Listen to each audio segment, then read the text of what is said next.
செய்தியை பார்த்து வருகிறோம். வேளாங்கண்ணியில் மதம் மாறி மனம் முடித்ததால் மணமகனை வெட்டிவிட்டு மணமகளை தூக்கிச் சென்ற சம்பவம் நடந்திருக்கிறது. கூடுதல் விவரங்களை செய்தியாளர் பாலமுத்துமணியிடம் கேட்கலாம். பாலமுத்துமணி, விவரங்கள்.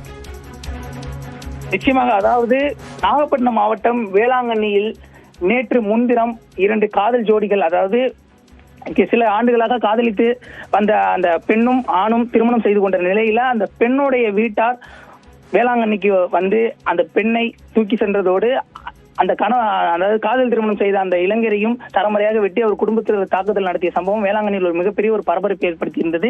இந்த சம்பவம் தொடர்பாக வேளாங்கண்ணி போலீசார் வழக்கு பதிவு செய்து விசாரணை நடத்தியிருந்த சூழல்ல பெங்களூரை சேர்ந்த அந்த பெண் வீட்டாரின் உறவினர்கள், அதாவது தாய், தந்தை, அவர்களுடைய உறவினர்கள், நண்பர்கள் உட்பட 9 பேரை தற்பொழுது அதிரடியாக கைது செய்துள்ளார்கள். இது தொடர்பான அண்மை செய்தியை நாம் பார்த்து வருகிறோம். அதாவது மதம் மாறி திருமணம் செய்த காரணத்தினால் இந்த சம்பவம் தற்பொழுது அரங்கேறி உள்ளது தற்போதைய முதற்கட்ட தகவலாக நாம் பார்த்து வருகிறோம். பெங்களூரில் இருந்து வேளாங்கண்ணி வந்த அந்த 2 மதத்தைச் சேர்ந்த ராகுல், கீர்த்தனா ஆகியோர் மதம் மாறி திருமணம் செய்து கொண்டார்கள். இந்து முறைப்படி வேளாங்கண்ணியில் வைத்து தாலி கட்டி திருமணம் செய்திருந்த நிலையில பெண்ணின் உறவினர்கள் ஆசை வார்த்தை கூறி, அதாவது உங்கள் திருமணத்தை ஏற்றுக்கொள்வதாக கூறி வேளாங்கண்ணிக்கு வருகை தந்து சமரசமாக பேசுவது போன்று பேசி அந்த ஆண் வீட்டாரை தாக்கிவிட்டு அந்த பெண்ணை தூக்கி சென்ற சம்பவம் வேளாங்கண்ணியில் பரபரப்பு ஏற்படுத்தியுள்ள சூழல்ல இது சம்பந்தமாக போலீசார் வழக்கு பதிவு செய்து தனிப்படை அமைத்து தற்பொழுது குற்றவாளிகளை கைது செய்துள்ளார்கள். கைது செய்யப்பட்ட 9 பேரும் தற்பொழுது கீழ்வேலூர் நீதிமன்றத்தில் ஆஜர்படுத்தப்பட்டு சிறையில் அடைக்கப்பட உள்ளதுதான் அண்மை தகவலாக பார்த்து வருகிறோம்.